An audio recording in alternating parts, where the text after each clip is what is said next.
I was kept there for 5 weeks. During that time, for 3 times, they woke me up in the middle of the night with my feet in ice and told me that they were giving orders to kill me.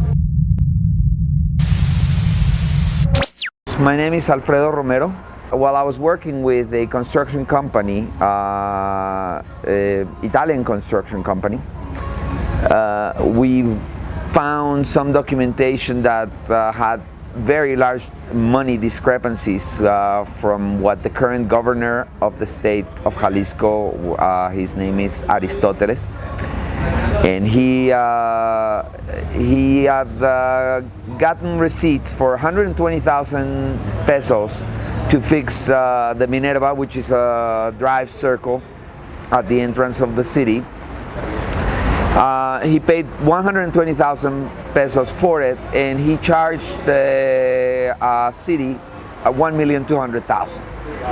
So 10 times. The rest of the money was clearly known that it would be for his campaign. Also was able to read an email that he sent to the construction company that I was with.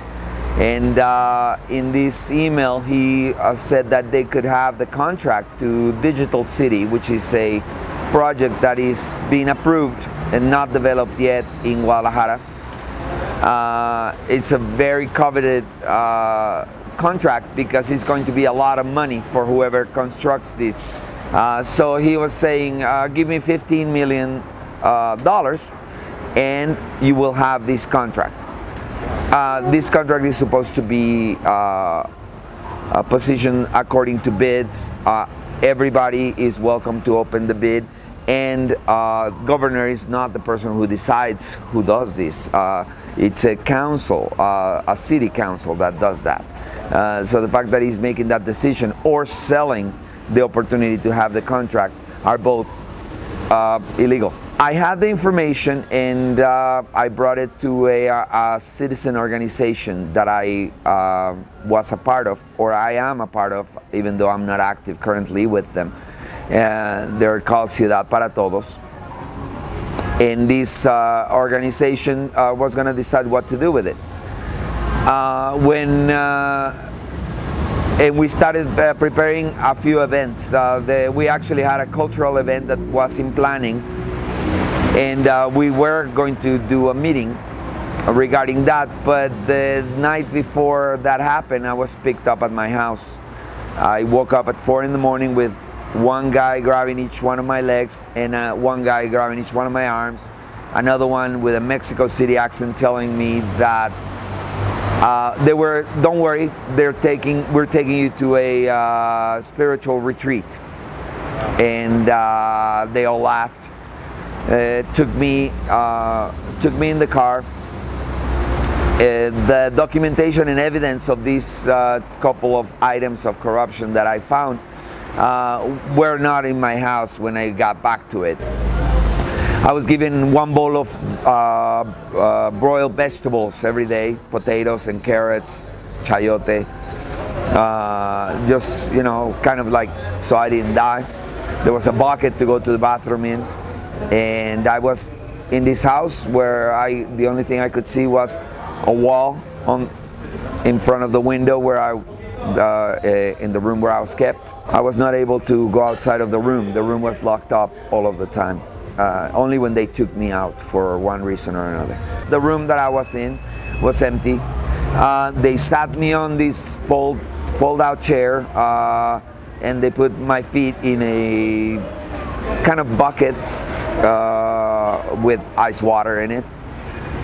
There were at least the 5 people that took me originally from my house in there all of the time, or at most times. At least when I was outside of the room and I was being threatened by them, it sounded like at least 4 or 5 voices. It was about 3, 4 in the morning. Every one of these times, they got me up. They put a bag which was kind of like one of those pull string bags that you use for groceries or something.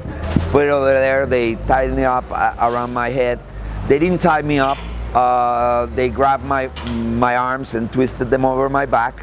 And then they walked me, pushed me quite a bit, sounded scary, trying to be intimidating.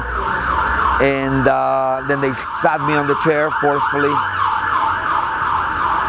They put my feet in ice, in a bucket of ice, and they started telling me, okay, they gave us the order, man. That's it, you're toast. They didn't use the word toast in Spanish. It was a bad word, but they said they put something metallic over my head, which I assume was a gun. It kind of made the sounds of a gun. And they told me, well, we received the order, you're toast, we're gonna kill you now. And then they would push the metal part on my head several times. It actually hurt quite a bit, and they would kind of be scary, and then they would take me back up to the room. Says, no, not today, ha ha ha. And one of the guys was saying, they're not gonna kill you, just be okay, they're not gonna kill you. One of the guys probably felt bad for me, you know. They're not gonna kill you, just be cool.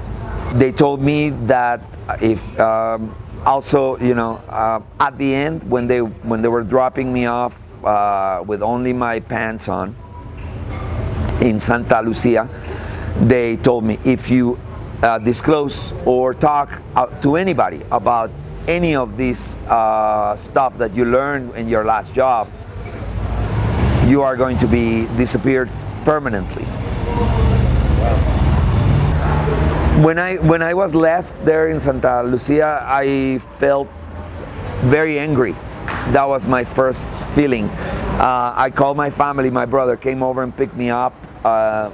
He asked me what I needed. I needed a coffee, so we went for a coffee and for a pack of cigarettes. And from there, I told him I want to go to the radio station. He was advising me not to do that. He was advising me to go back to the United States, which is where I had lived shortly before this happened,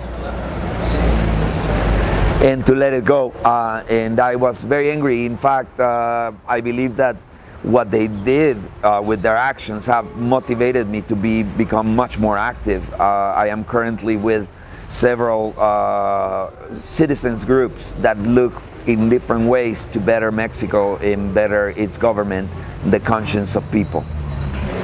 The first thing that I did was go to Channel 7's radio station and said everything that had happened at the time. The theory of me going to the radio station immediately was that if you are very visible, if something happens to you, people will know why and will know who. The Mexican police are cowards. When they would stop me in my motorcycle and search me, I would always stand up and start yelling at the people passing by, hey, look at this, be witnesses of this. They are violating my civil rights. They're searching my motorcycle and myself without any cause, without any warrant, without any permission. This is illegal and this is violating my human rights. And usually the response of the people would be to stand there and watch, and they would leave. You know, they would leave.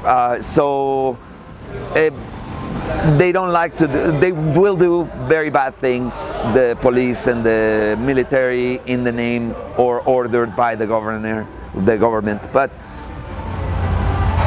they don't like to do it in public. They like to be very discreet about it. They like to violate human rights and have nobody notice. That's no longer the case. We all know, the whole world knows that Mexico has a government that is violating human rights, left and right, and that they are, well, maybe this is not something they know, but they are disassembling the country like it's a bankrupt company and they're selling it in pieces. I would advise you to not stop working in what you're doing. If the reason why you are being threatened at one point in your social work, or the reason why you are being harassed, is because there will be there's already a reaction from the people that you are attacking, from the interest that you are attacking. If you are fighting corruption, those corrupt people will use any means they can get a hold of to attack you in order to stop you from doing that.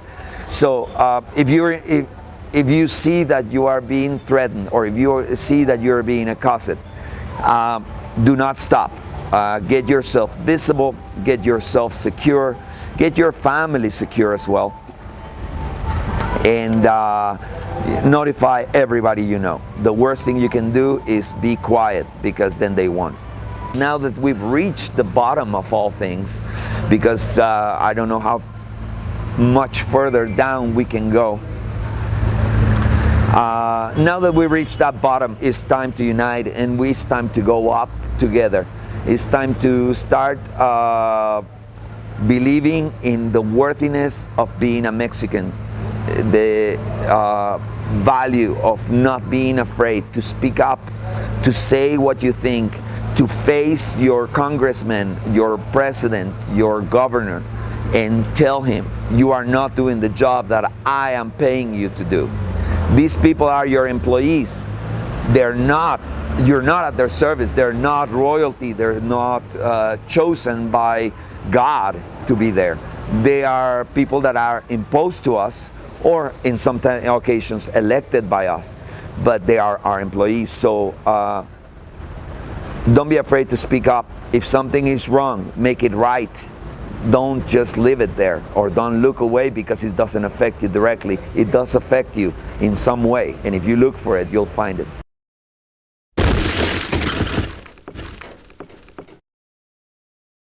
My name is Joseph Lozito. On February 12, 2011, my life was changed forever. It happened on the subway, just like this. I got up that morning, it was like any other morning. I get on the train, I enter the train, I come right to this seat where I'm sitting right now. I sit down, it's a first seat in the first car. On the other side of this wall is the engine.